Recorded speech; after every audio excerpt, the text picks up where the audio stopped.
Question number 29. A cylinder rotating at an angular speed of 50 revolution per second is brought in contact with an identical stationary cylinder. तो यहाँ पर एक cylinder है जो कि ऐसे घूम रहा है 50 रिवॉल्यूशन पर सेकेंड से, और उसको हम लोग एक आइडेंटिकल सिलेंडर से टच कर दिए जो कि शुरू में रेस्ट पे रखा हुआ है। ठीक है। Because of the kinetic friction torques act on the two cylinder. Obvious सी बात है भाई, जब इन लोग एक रुका हुआ है दूसरा चल रहा है तो रिलेटिव मोशन है सरफेस के बीच में, है ना, तो फ्रिक्शन कैसा लगेगा इस पॉइंट पे। ये पॉइंट कहाँ जाना चाहता है, नीचे जाना चाहता है, तो इस पे फ्रिक्शन लगेगा ऊपर और इस पे फ्रिक्शन लगेगा नीचे। ठीक है, तो जो फर्स्ट वाली डिस्क है उसमें जो फ्रिक्शन का टॉर्क आएगा वो ऐसा आएगा जो कि इनिशियल एंगुलर वेलोसिटी को अपोज कर रहा है। और सेकेंड वाली जो सिलेंडर है, मैं डिस्क बोल दिया, सो सॉरी, जो सेकेंड वाला सिलेंडर है उसमें टॉर्क जो है वो ऐसे लग रहा है, तो ये टॉर्क क्या करेगा, एंगुलर स्पीड को जीरो से लेकर बढ़ाएगा।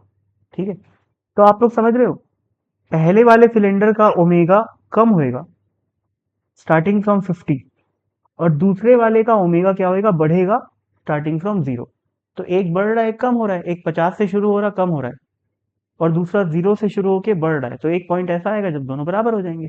ठीक है, और इसमें ये लिखा हुआ है कि accelerating the stationary one and decelerating the moving one. ठीक है, यही बात होनी है, यही अपन बात की अभी। ओमेगा यदि कम हो रहा है तो एक्सेलरेट डी एक्सेलरेशन हो रहा है, और ओमेगा अगर बढ़ रहा है तो एक्सेलरेशन हो रहा है। ठीक, if the common magnitude of the acceleration and deceleration be 1 revolution per second square, how long will it take before the two cylinders have equal angular speed? यार ये इतना सिंपल क्वेश्चन है। अब बोल दिया कि जो कॉमन एक्सेलरेशन है और डी एक्सेलरेशन है वो दोनों के लिए 1 रिवॉल्यूशन पर सेकेंड स्क्वायर है, यानी कि हर सेकेंड 1 रिवॉल्यूशन पर सेकेंड का चेंज आएगा किसमें, एंगुलर स्पीड में। क्या बोल रहा हूं मैं, एवरी सेकेंड जो चेंज इन ओमेगा है वो कितना आएगा, 1 रिवॉल्यूशन पर सेकेंड।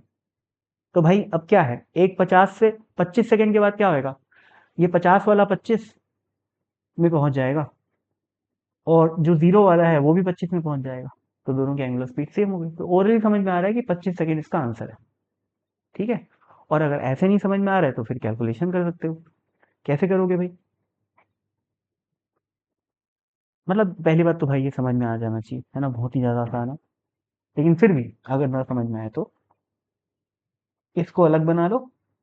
इसका जो एंगुलर स्पीड है वो शुरू में 50 है, ठीक है, ओमेगा, और अल्फा उसके अपोजिट डायरेक्शन में कितना है, -1 आएगा, ध्यान रखना, है ना, क्योंकि अपोजिट डायरेक्शन में। और इस वाले के लिए ओमेगा तो शुरू में जीरो है, बाद में ओमेगा इस तरीके से बढ़ रहा है। ठीक है, तो इसका अल्फा की वैल्यू क्या आएगी, 1 आएगी। तो भाई टी टाइम के बाद दोनों के लिए टाइम तो उतना ही लगेगा, दोनों एक साथ काम कर रहे हैं, है ना, तो दोनों के लिए टी टी टाइम मान लो, और फाइनल एंगुलर वेलोसिटी दोनों की सेम होनी चाहिए। तो मैं क्या लिखूंगा, final angular velocity omega will be equal to omega naught, इसको ओमेगा नॉट कर लो, प्लस अल्फा टी। इसके लिए भी ये लिखूंगा, omega is equal to omega naught plus alpha T. अब ओमेगा हमें दोनों के लिए कॉमन चाहिए फाइनली। ठीक है, तो ये वाली चीज शुड बी इक्वल टू ये वाली चीज दोनों के लिए, तो ठीक है कर देते हैं। ओमेगा नॉट इसका वाला कितना है, 50 है, प्लस अल्फा कितना है, -1, और ये टाइम आ गया।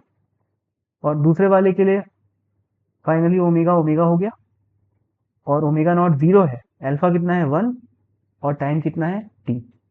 अब इसको और इसको इक्वेट कर दो भाई, T is equal to 25 second आ जाएगा। हालांकि अगर पहला वाला मेथड नहीं समझ में आया तो ये बहुत ज़्यादा बुरी बात मानी जाएगी।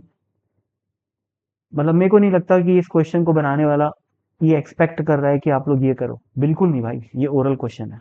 ठीक है।